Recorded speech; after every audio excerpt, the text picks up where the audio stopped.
If you really want to know what happened, Inspector, ask Toby. Yes, Toby, who is only a ventriloquist dummy, but who knows more than you think. If you want to hang me, let him be a witness.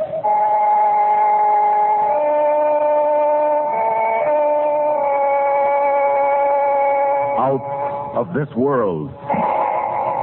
Columbia's parade of outstanding stories of those moments when reality turns to illusion, when fancy becomes fact, sharp, shocking fact. Tonight, a remarkable adventure from the successful English motion picture Dead of Night. A story which, for the next half hour, will take you out of this world.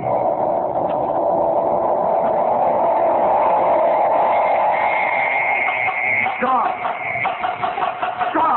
Here now, Tompkins, here now. Enough of that noise. You're disturbing all the other prisoners. God, tell me, where's Toby? What have they done with my Toby? So it's Toby again, is it? Now stop all that fuss about the dummy. I won't give afford any more noise in that solitary confinement for you. But I must see Toby. Oh, God, I'll pay you anything if you bring Toby to me. You ventriloquist, a queer one. All this fuss about a talking doll. He's not a talking doll. Don't you understand? He's Toby. Where is he? What's happened to him? How should I know? Probably safe enough. The inspector will take care of him. Well, you tell the inspector to send Toby back to me. Back to me, do you hear? Tell him I want Toby and I want him right now. Sure. Inspector Dodds will be happy to do anything you say. You're an impertinent fellow. Yeah, you're a rough one, all right. You're just lucky I ain't in here for murder. Lucky that fella Leswell you shot is coming along, all right. Leswell? Whatever happens to him makes no difference to me. I wish he was dead. He tried to steal Toby from me. No, ain't that a pretty thing to say? Ain't you a charge? I'm sorry I caused you any trouble. All I want is one favor. Please. Go to the inspector, go to somebody, go to anybody and tell them I've got to see Toby. I've got to see Toby.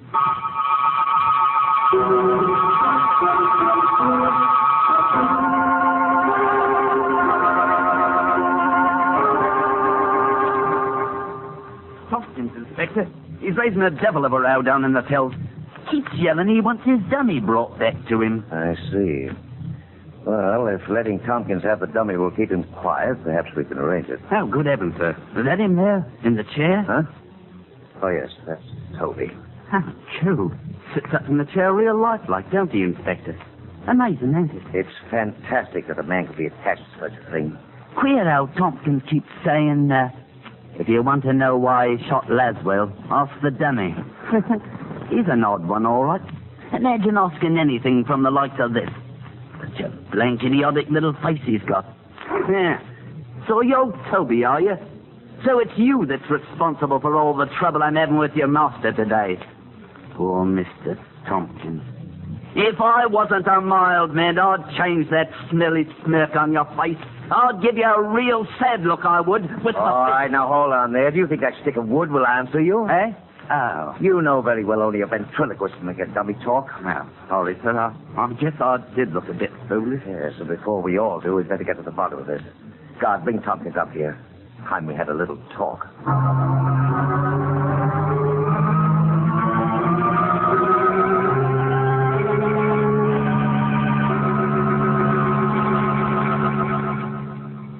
Tompkins, if I promise that Toby will soon be returned to you, will you cooperate with me? Toby? Is he here? Is he near me here? Yes, but you can't see him yet. But I must see him, Inspector. You will, but not before I have certain facts. Certain facts? About your quarrel with Nell Laswell. Now, if you tell me the whole story, I may be able to help you. Help me? Why? Why should the police help me? Because it's part of my job. Yes, but you've done your job. I've admitted I shot Laswell. I did it. What else matters? Your motive. He tried to steal Toby from me. Isn't that motive enough? Tompkins, I really can't understand you. Understand? Of course you can't understand. I wouldn't expect you to. You've never spent years, endless years, playing shoddy, cheap music halls, starving out at the elbow because you couldn't find a partner who understood you. You never toiled day and night for weeks on end, creating somebody like Toby who could go to the big time with you. Oh, Toby can tell you what it's been like, all right. Unfortunately, Tompkins, Toby has shown no inclination to speak to me as yet. Toby would appreciate that, in fact. Yes, indeed he would. Okay. What have you done with him? You'll see him soon enough, I promise you. But first, I want to know what makes you think Mel Laswell tried to steal Toby. Oh, I was aware of Laswell's intentions right from the start, in fact. Even before I met him. I had a premonition that somebody might separate me from Toby. I couldn't stand that. I'm as much to him, yes. He to me. I see, yes.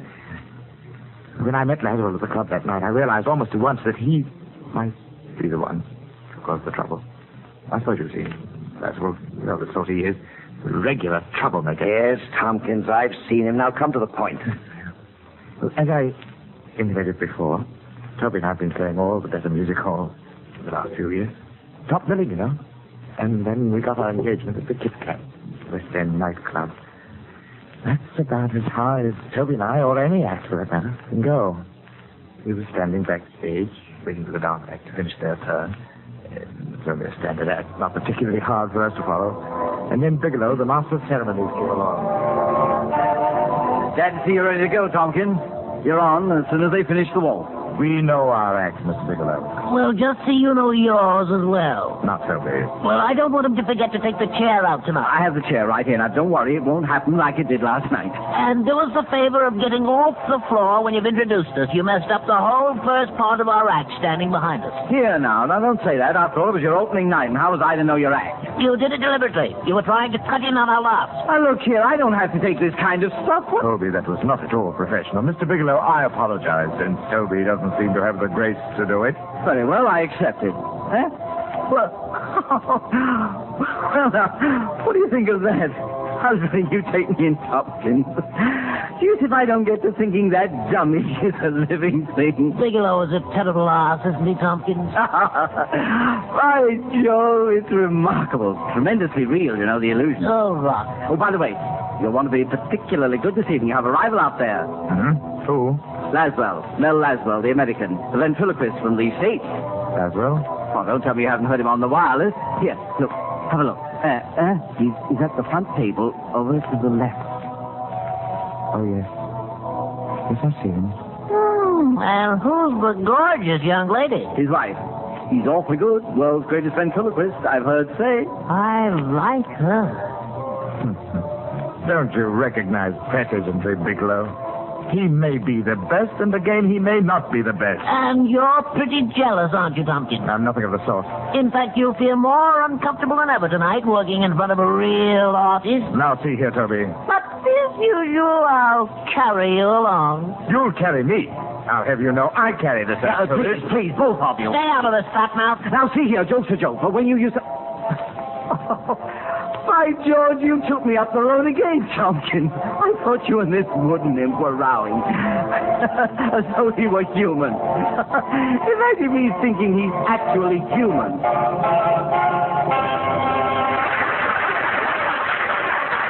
Stop clattering, Rubber. Let's get out there and bring us on. Yes, of course. And don't forget the check. Oh, wait a minute. Oh, here it is. Look, I'm going to introduce Laswell before I bring you off. Must you? That's right. Give the one girl a great big hand. The finest dance team in all the United Kingdom. And now, ladies and gentlemen, and visiting royalty, before I present to you our next little feature, I'd like to call on a distinguished variety artist who is here tonight. You've all heard him on the American wireless and seen him in the American cinema. Mel Laswell. I ask Mel Laswell to stand up and enjoy that well-known tic-tac hospitality. I'm sure that beautiful woman he's with is a much happier burden on his knee than Mickey O'Toole, whom you've seen so many times. Stand up, Melvin Laswell. And now I want to bring on an act the like of which Mr. Laswell has never seen. Our own British ventriloquist, Eric Thompson, and his talking timber, Toby.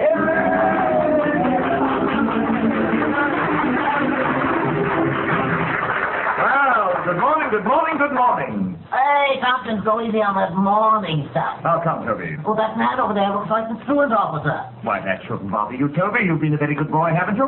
Why, yes, but I'm out of school. Out of school? Why? Appendicitis. Out of school because you have appendicitis? No, not because I have it, but because I couldn't spell it. Now, Toby, my lad, you better watch that appendix of yours. After all, people die of appendicitis, you know. And then you'd be a skeleton. I bet you don't even know what a skeleton is. Get a good grip on your nose, darling. That guy's got the worst material in the British Isles. No, what a skeleton is. Act as though you're enjoying this. People are watching Well, you. then, what is a skeleton? A skeleton is a lot of bones with all the people scraped off. You know, Toby, I saw a very strange thing the other day. Toby, are you listening to me? I said I saw a very strange thing the other day. All right, you saw a very strange thing the other day. I don't blame the dummy for being Go on, embarrassed. my master. Now, Toby, that's not the proper attitude for a bright lad like you. I said I saw a strange thing the other day. There were 12 men standing under one umbrella, and not one of them got wet. And not one of them got wet. I know the payoff to this gag, but I won't say. And Mr. Laswell knows too, don't you, Mr. Laswell? What goes on here now? Come now, Mr. Laswell, I know you do. You give the answer. Toby, please. Please, darling, this is embarrassing. Well, Say Mr. something. Laswell, If this guy keeps riding me, I will get him for this his act. dummy's dummy says that he saw 12 men under one umbrella and not one of them got wet. Why not, Mr. Laswell? Because it wasn't raining. Correct, because it wasn't raining. Now, you see, Tompkins, everybody knows your joke. I'm humiliated, actually humiliated to be up here with a third-rate ventriloquist like you. Well, if you don't like your material, why don't you try rewriting it? Rewrite it. Did you ever hear of anybody going into St. Paul's and offering to rewrite the Bible? Then just what do you propose to do about it? I'd go to work for Mr. Laswell in a minute if he'd have me. Melvin, may I work for you? No, let's go. Wait, Claudia. May I, Mr. Laswell? Well, I pay Mickey O'Toole 75 cents a week. He'll wind up in my fireplace if you'll work for 50. I work for nothing. Just to have a beautiful woman beside you. The Laswell wife. I don't tell. I mean, ladies and gentlemen, you think this is part of the act, but it isn't. I think that Mr. Laswell is the greatest ventriloquist in the world. Ladies and gentlemen, please don't blame me for this. It's Laswell. He's speaking all this through Toby. He's trying to steal Toby away from me. Mel, is that true? Do you have something to do with it? Relax, honey. Get the rest of this routine. I'm being quite sincere, Mr. Laswell. I'll work for you, and you won't have to say me a tuppence. Mel, are you speaking through Toby? Well, Mr. Laswell, will you take me on? Watch him try to get out of this one, Claudia. I'm thinking about it, Toby. Oh, Mel. Toby, either you behave yourself or I'll take you off the floor. That's right. Just when I'm about to get a good job, call the MC back, telling you to run away and hide. Come on out, Bigelow. Tompkins needs your help. All right. Just as you say, Tompkins. That's all, and thank you for this little impromptu surprise. Oh, brother, it's about time the MC took It's over. all part of the show, friends. All part of it. Oh, hey, Bigelow. I give him a nice heading. Give him the best of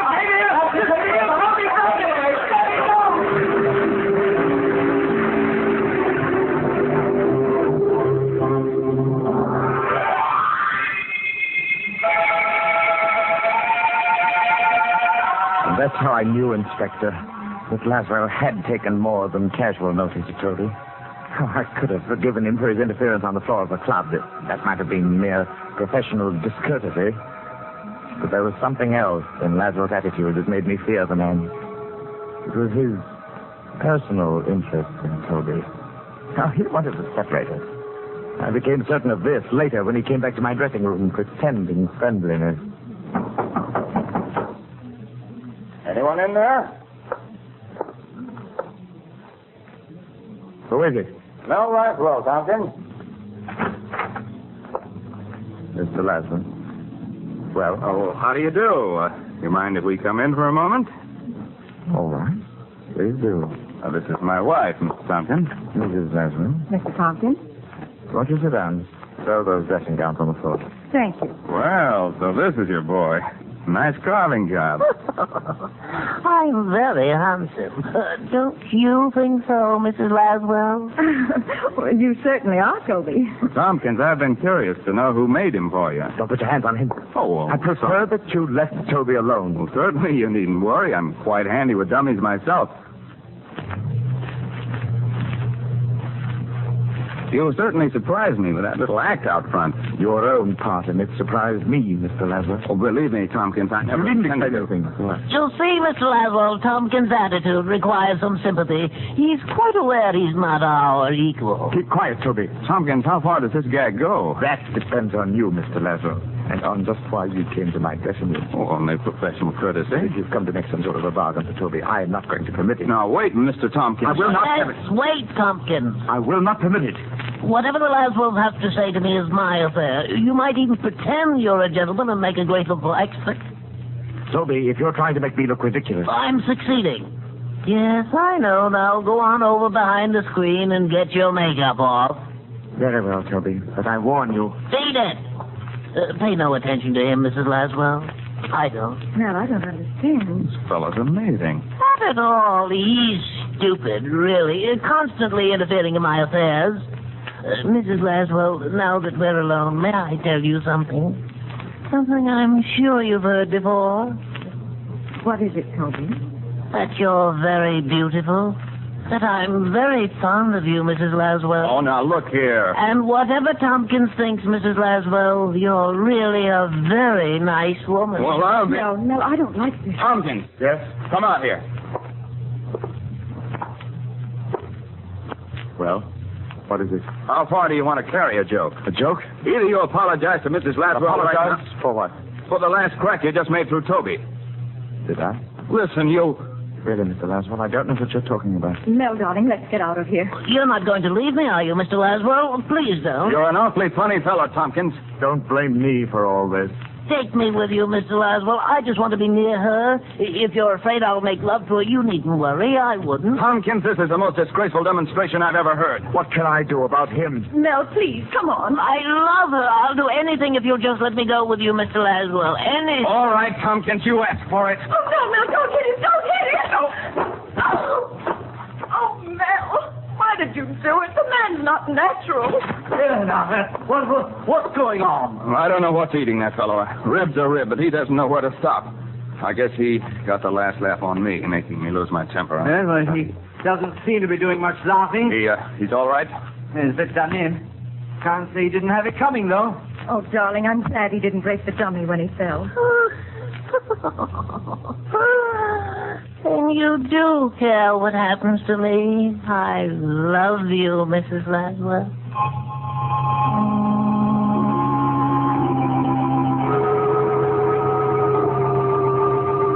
So you see, Inspector, I should have known then that I couldn't prevent Laswell getting Toby. I knew they'd be plotting the two of them. I see. One question, Mr. Tompkins. Yes.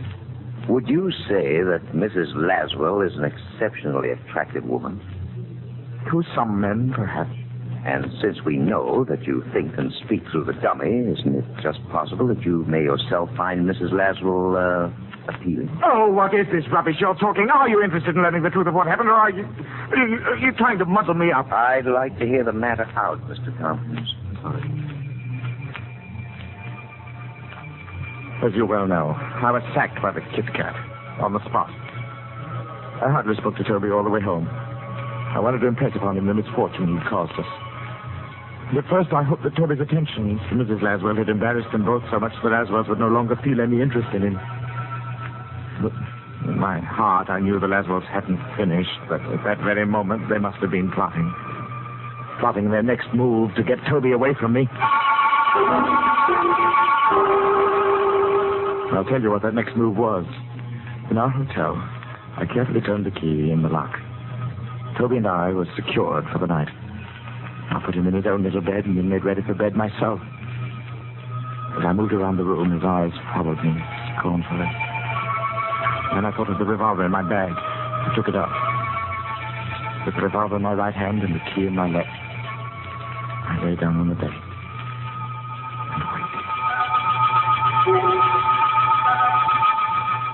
I dozed off. I don't know for how long. Suddenly I was awake, my eyes staring. Toby was gone.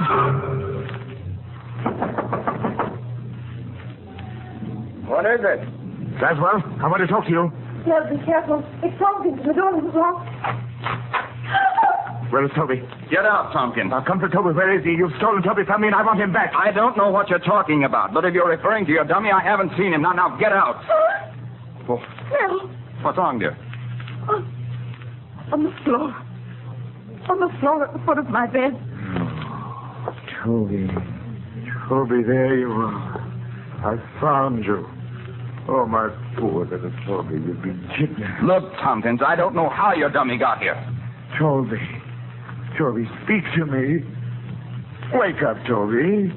Look, Mel. Look how he's shaking that awful thing as though he's trying to waken. Oh, you're not deceiving me, Toby. You know very well I'm here. Go away and leave me alone. I'm through with you, Tompkins. Oh, Yes. Take it easy, Claudia. We've had all we can take of this, Tompkins. are you going to deny you stole Toby from me? I certainly am. Look here, man. You're mad. You're ill. Ill, am I? You took Toby from me and you say I'm ill? I didn't take Toby. You brought the dummy here. You must have brought it here. Maybe while you were walking in your sleep, but you brought it here. I'm going to prove it. Stay away from the phone. Now he has to come. You can shoot if you like, but I'm going to prove to you that... Hello. Hello, give me the desk clerk, please. Tompkins, I won't go with you. I'm going to stay with her forever. If Mr. Laswell will let me. Clerk, this is Mr. Laswell in 722. I want to know if someone came to my room a few hours ago. Is this some sort of trick? A man came, you say, and he was carrying a ventriloquist dummy. You let him come up. Did you hear that, Tompkins? I'm not deceived by this. Will you describe the man for me, please? Oh, no, you're a devil, Laswell. You stole Toby from me, now you're trying to drive me mad. Well, here, take the phone. No, I won't take it. You're tricking me again. No, be careful. Well, you won't succeed this time.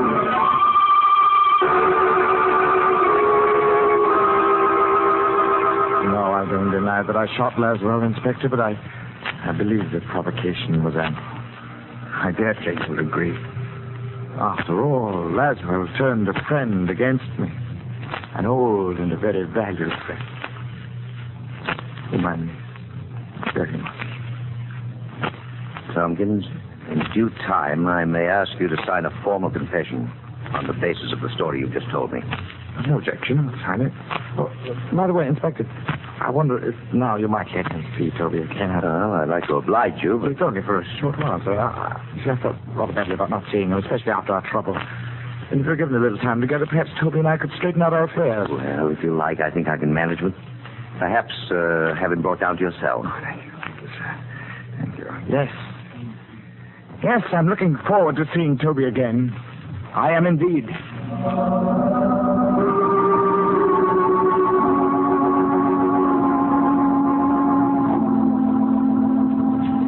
And that's the story as Tompkins told it to me, Mr. Laswell. And it's incredible. I had some idea what was going on in the fellow's mind, but that is... Mel, I'm so sorry for it. Just one question, Mr. Laswell. You'll pardon my asking. Yes?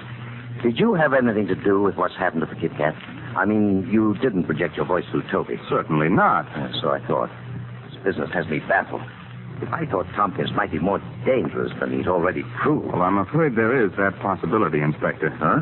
It may be that Tompkins has become so accustomed to thinking as two persons that the personalities have actually become divided. Is that possible? For one man to have two separate and distinct personalities?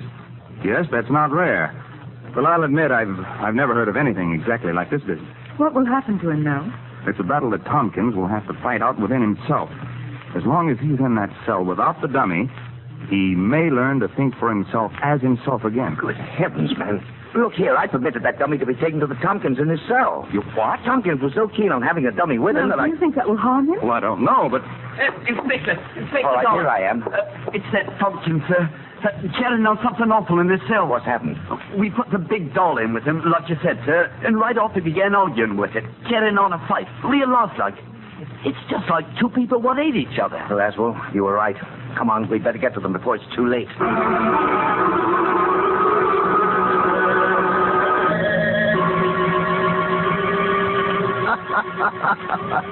Well, all I can say is I knew you'd wind up this way sometime. Put away for keeps, a jailbird.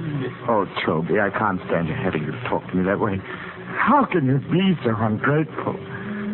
I made you everything you are. Ha! You made me, did you? You were the smallest of the small till I teamed with you.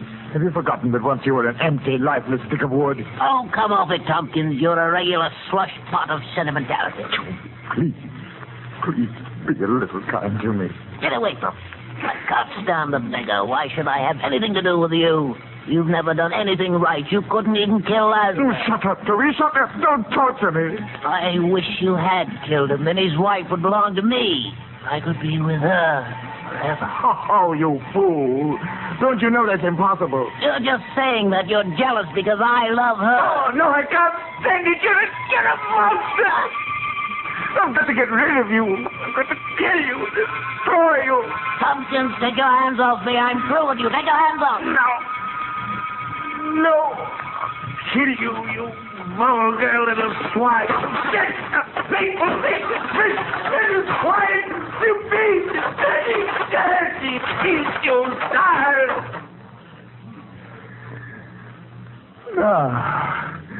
Now, talk back to me, you little monster. Now tell me I failed at everything. I smashed your face.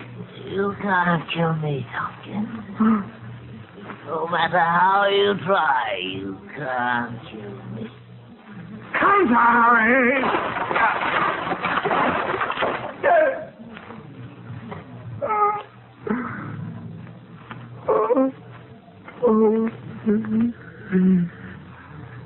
Toby, what have I done? Toby, I never meant.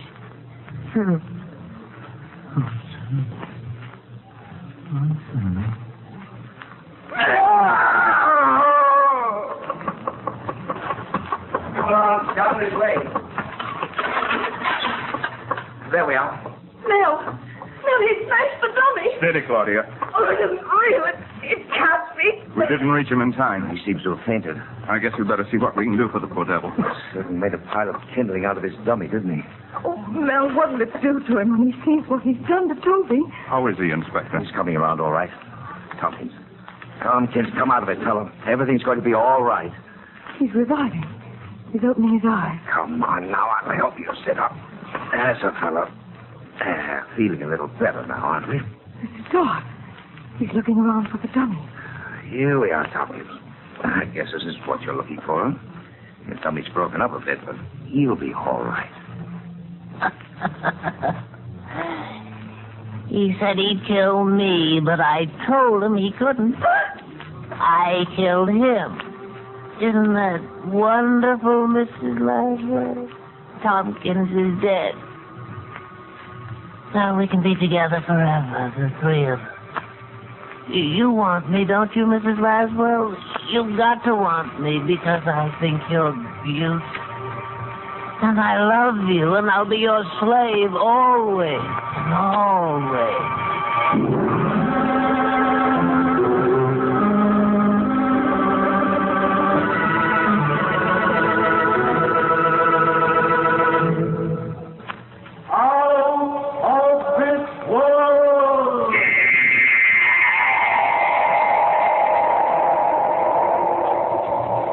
For the past 30 minutes, CBS has presented Out of This World, bringing you Charles Gusman's adaptation of the motion picture Dead of Night. Berry Kroeger was featured as Tompkins and Art Carney as Toby. Original music by Albert Berman.